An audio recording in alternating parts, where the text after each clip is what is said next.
আবেগ জিনিসটা বড় খারাপ।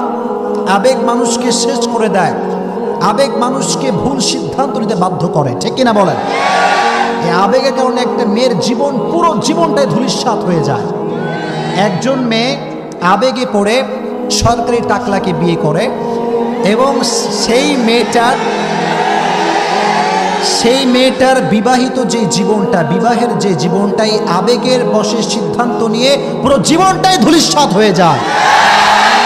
এর জন্য মেয়েদেরকে বলতে চাই, আমার বোনেরা, I really respect you from my heart, মন থেকে সম্মান করি।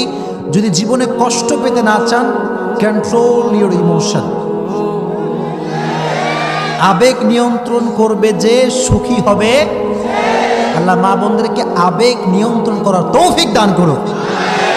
This is the first point. Second point, যে কারণে নারীরা খুব বেশি জীবনে কষ্ট পায়, এটার কারণটা হচ্ছে নারীরা খুব